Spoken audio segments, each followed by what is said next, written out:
Hey guys, this is Aman and यार हमारे पास एक क्वेश्चन है। बेसिकली यार जो क्वेश्चन है ना आपके ट्राइंगल चैप्टर में एक्सरसाइज 6.4 का क्वेश्चन नंबर 5 है। तो आइए देखते हैं। क्वेश्चन कुछ इस प्रकार दे रखा है, D E F are respectively the mid point of A B B C and C A of triangle A B C. Find the ratio of the areas of triangle D E F and triangle A B C. ठीक है, तो पहले यार हम क्या करते हैं ना, एक ट्राइंगल ड्रॉ करते हैं ए बी सी। ठीक है, ट्राइंगल ड्रॉ कर लेते हैं ए बी सी। ठीक है, तो चलो करें triangle A B C, triangle A B C. हाँ जी, ये हो गया हमारा triangle A B C draw कर लिया हमने। और बोल ये रखा है ना कि ए बी का जो मिड पॉइंट है, ए बी का मिड पॉइंट कौन सा होगा, डी होगा। ठीक है, तो चलो ए बी का मिड पॉइंट क्या बना लेते हैं, डी बना लेते हैं। ठीक है, बहुत बढ़िया। और क्या बोल रखा है कि जो बी सी का जो मिड पॉइंट होगा वो ई होगा। बी सी का मिड पॉइंट कौन सा होगा, ई होगा। ठीक है, बहुत बढ़िया। और बोल रखा है जो सी ए का मिड पॉइंट कौन सा होगा, एफ होगा। ठीक है, चलो सी ए का एफ होगा। मिला दें, कोई प्रॉब्लम वाली बात नहीं, ज्वाइन कर देते हैं आपस में सबको। तो इसको ज्वाइन कर देते हैं हम, ये हमने ज्वाइन कर लिया। ठीक है, बहुत बढ़िया, ये हो गया ज्वाइन। अब यार एक चीज आपको पता होना चाहिए ये क्वेश्चन को करने के लिए। बेसिकली आपको ये चीज पता होना चाहिए, कभी भी ये कोई ट्राइंगल हो, कभी भी कोई ट्राइंगल में दो साइड होता है ना, दो साइड का मिड पॉइंट अगर आपस में आप ज्वाइन करते हो, जैसे कि आपने यहाँ पे दो साइड था, दो साइड का मिड पॉइंट को आपने आपस में ज्वाइन किया ना, तो वो थर्ड साइड के ऑटोमेटिकली पैरेलल आ जाता है। ठीक है, मैंने क्या बोला, मैंने बोला कि कोई भी एक ट्राइंगल है, अगर क्या करते हो किसी भी दो साइड का मिड पॉइंट को आपस में जैसे ज्वाइन करते हो ना, तो तीसरे साइड के क्या होता है, पैरेलल हो जाता है। दैट मीन्स मैं ये बोल रहा हूँ कि ये जो होगा ना वो इसके पैरेलल होगा, कोई दिक्कत वाली बात नहीं है। ठीक है, और मैं एक चीज़ और बोलना चाहता हूँ कि यार आपने मिड पॉइंट थ्योरम पढ़ा होगा। होता ये है ना कि कभी भी दो साइड के मिड पॉइंट को जैसे ही ज्वाइन करोगे तो तीसरे साइड के पैरेलल तो होगा। और क्या होता है ना, हाफ का रिलेशन होता है। हाफ का रिलेशन मतलब जो डी एफ होगा ना, डी एफ वो बराबर होगा हाफ ऑफ बी सी। देखो मेरा मतलब, मैंने आपको एक चीज़ बता दिया। दूसरा ये होता है कि आपका यहाँ से आपको एक चीज़ तो पता चल गया। पहला क्या चीज़ पता चला कि सर जी जैसा जैसा क्वेश्चन में दे रखा है उसके हिसाब से हमने एक चीज़ सोचा, तो डी एफ जो होता है वो पैरेलल किसके हो जाता है, बी सी के। हाँ जी, ये चीज़ हमने सोच लिया, बी सी के। ठीक है, बहुत बढ़िया।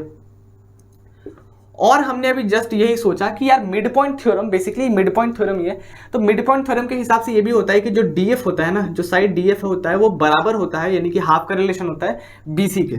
जी बिल्कुल, बीसी के हो जाएगा, कोई दिक्कत वाली बात नहीं है। ये आपका मिड पॉइंट थ्योरम है। ठीक है, इसको मिड पॉइंट थ्योरम लिख सकते हैं। ठीक है, ये आपका मिड पॉइंट थ्योरम है। ठीक है, बहुत बढ़िया। एक बात बताओ, डीएफ है, DF is equal to half of BC लिखा। हाँ जी लिखा। और आपको पता होगा कि बीसी का मिड पॉइंट क्या है, बीसी का मिड पॉइंट आपका ई है।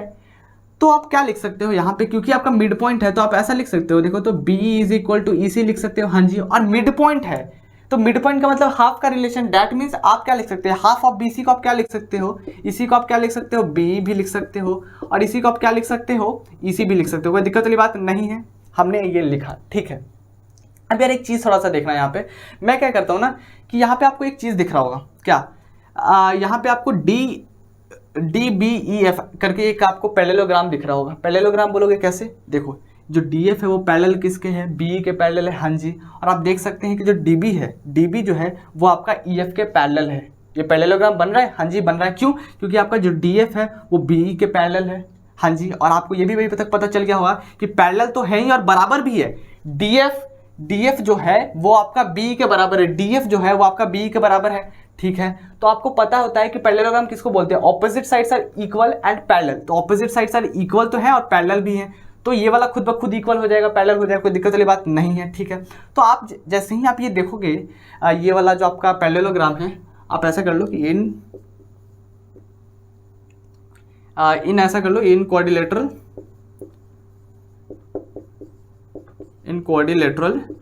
नाम क्या है इसका, डी एफ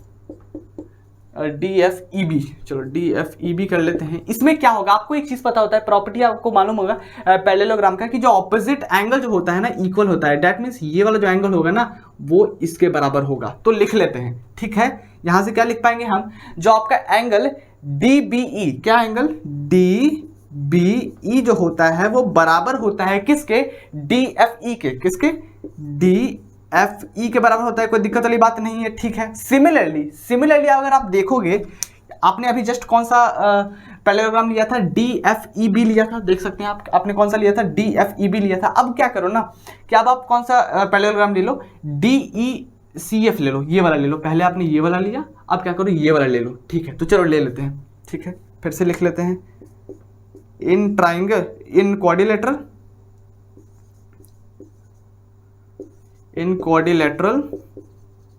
क्या नाम है इसका, DFCE।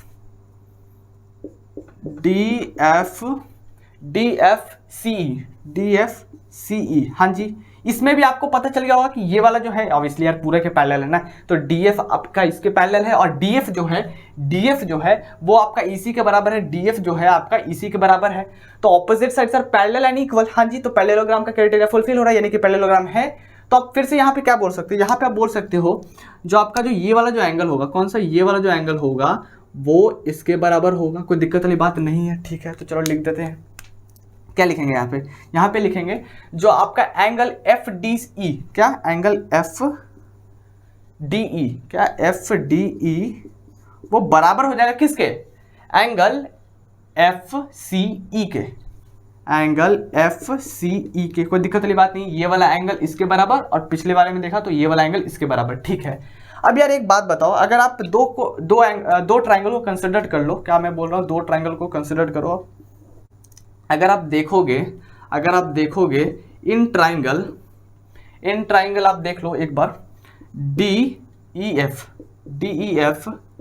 एंड ट्राइंगल ABC, पूरी कहानी इसी में तो है। बोल क्या रखा है कि जो आपको find the ratio of area of triangle DEF and ABC, ठीक है। तो DEF हमने ट्राइंगल लिया और ट्राइंगल ABC लिया, दोनों ट्राइंगल को ले लिया। अब क्या करते हैं ना कि आपको एक चीज़ पता होगा कि अगर कोई भी दो ट्राइंगल सिमिलर हो, कभी भी दो ट्राइंगल सिमिलर हो, तो उनका जो एरिया का जो रेशियो होता है ना, एरिया का जो रेशियो होता है वो साइड के रेशियो के स्क्वायर के बराबर होता है, ठीक है। उसी का इस्तेमाल करेंगे। तो देखो हम यार अभी एरिया के बारे में कुछ बोल नहीं सकते, क्योंकि यार हमें पता नहीं है कि ये सिमिलर है कि नहीं। तो पहले हम क्या करते हैं, सिमिलर दिखाते हैं, ठीक है। तो सिमिलर कैसे दिखाएंगे, आप देखो ट्राइंगल DEF और कौन सा लिखो, ट्राइंगल ABC देख सकते हैं। तो बेसिकली आपको एंगल इक्वल दिखाना पड़ेगा, तो चलो दिखाते हैं। आप यहाँ पे देख सकते हैं DEF में, क्या एंगल DEF, आप देखो DEF जो आपका एंगल जो DEF है, क्या एंगल DEF, एक मिनट, DEF ये वाला एंगल की बात नहीं की है, तो इसके बारे में नहीं सोचेंगे एक्चुअली में। ये वाला एंगल लिखो इसको FDE, क्या लिखो FDE, क्या लिखा हमने, FDE लिख लिया। अब ये वाला जो एंगल है FDE वो किसके बराबर है, बड़े वाले ट्राइंगल में देखो ABC में ये वाला एंगल आप देख सकते हैं ये किसके बराबर है, ACB के, क्या ACB के बराबर है। क्यों, क्योंकि अभी जस्ट हमने पीछे किया हुआ, ये देख सकते हैं आप FDE। अब देखो FDE किसके बराबर है आपका, FCE के बराबर है, या इसलिए हमने छोटा छोटा लिया था, उसमें बड़ा वाला भी ले सकते थे। आप देख सकते हैं यार, देखो ये FCE लिखा हुआ है, देखो FCE।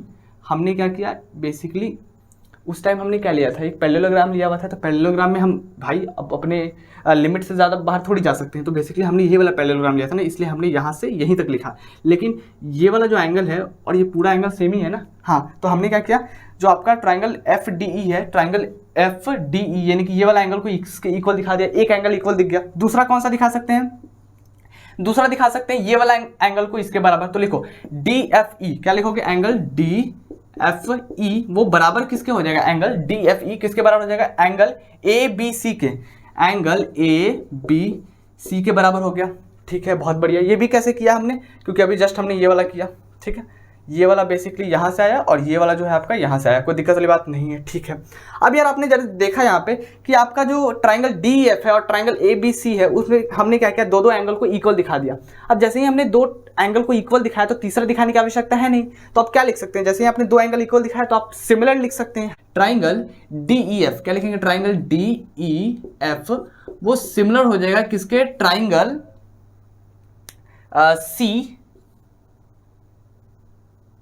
B के जगह आप क्या कर पाओगे, F कर दोगे, तो B के जगह F कर दोगे तो यहाँ पे CAB हो जाएगा, ठीक है। आपको पता होगा कि सिमिलर जब लिखते हैं तो थोड़ा सा ध्यान से लिखना होता है। कैसे, जो आपका D है वो C के बराबर होना चाहिए, तो मतलब एंगल D है वो एंगल C के बराबर होना चाहिए, तो एंगल D C के बराबर है, बिल्कुल ठीक है।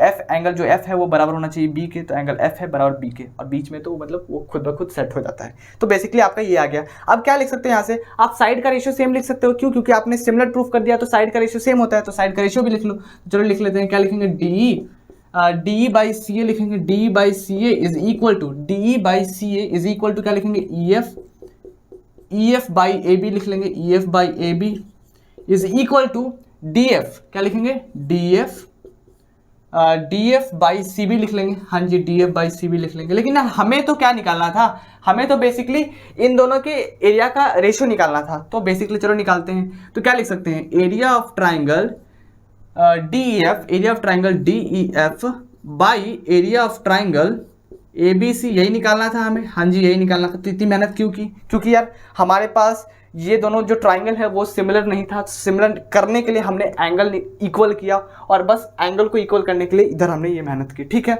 तो हमें निकालना है area of triangle D F divided by area of triangle A B C. अच्छा, अब एक बात बताओ, आपको ये पता है मैंने अभी जस्ट कि जो आपका एरिया, कभी भी दो ट्राइंगल को जैसे आप सिमिलर प्रूफ कर दो तो उसके बाद आप क्या कर सकते हो, उनका जो एरिया का जो रेशियो होता है ना, वो उनके साइड के रेशियो के स्क्वायर के बराबर लिख सकते हो। दैट मीन्स अब आप क्या लिख सकते हो, ये आपने एरिया का रेशियो लिखा, अब साइड का रेशियो का स्क्वायर लिखोगे, तो साइड का रेशियो कौन सा ले लो? एक बात बताओ, थोड़ा सा यहाँ पे ध्यान देना, आप उसी साइड के रेशियो को लें जिसका आपके पास डेटा है। तो आप देख सकते हैं डीएफ और बीसी में आपका एक रिलेशन दिया हुआ है आपके पास पहले से, तो डीएफ और बीसी में रिलेशन है। तो डीएफ दिख रहा है यहाँ पे, अब बीसी दिख रहा है, यानी कि हम क्या करेंगे, इसको कंसिडर करेंगे, इन दोनों को कंसिडर नहीं करेंगे। ठीक है, तो आप इसको कंसिडर करेंगे, तो आप क्या लिखेंगे यहाँ पे, आप क्या लिख सकते हैं, डीएफ, क्या लिखेंगे, डीएफ बाई, क्या लिखेंगे, डीएफ बाई बीसी का होल स्क्वायर। कोई दिक्कत वाली बात नहीं है, यही होता है रिलेशन, एरिया का ratio is equal to side का रेशियो का स्क्वायर। ठीक है, अब यार यहाँ से क्या आ जाएगा, देखो जरा सा, एरिया ऑफ ट्राइंगल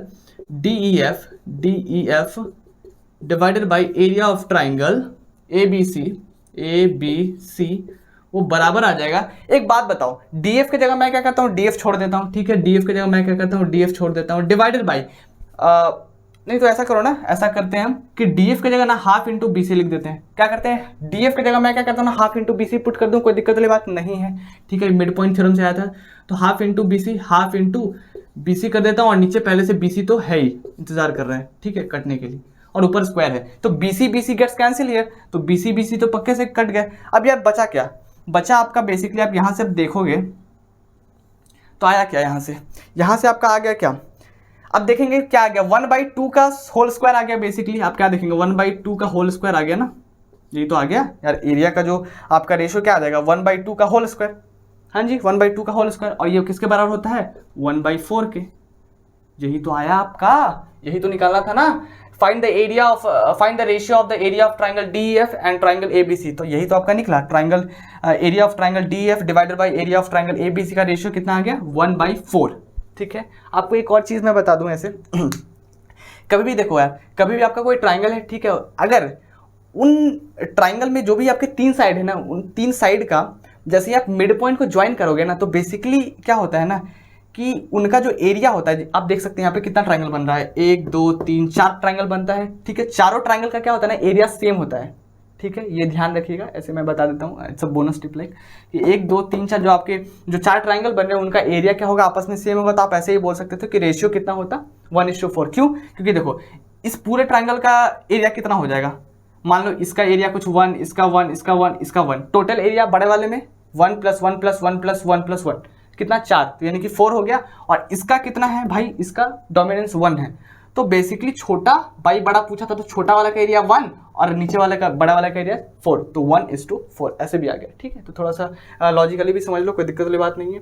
हमने आपको बस ये वाला थोड़ा सा पता होना चाहिए, अगर ये पता है तो फिर तो यार लगभग ज़्यादा हमने कुछ किया नहीं, बस पुट करते गए और फिर हमारा आ गया। ठीक है, तो काफ़ी आसान सा सवाल था यार, और भी मैंने फिजिक्स भी इवन करा रखा है। ठीक है, तो आप बिल्कुल से जाके देखिए। ठीक है, तो तब तक के लिए see have a good day, bye, take care. पढ़ते रहेंगे, खुश रहेंगे। ठीक है, बाय।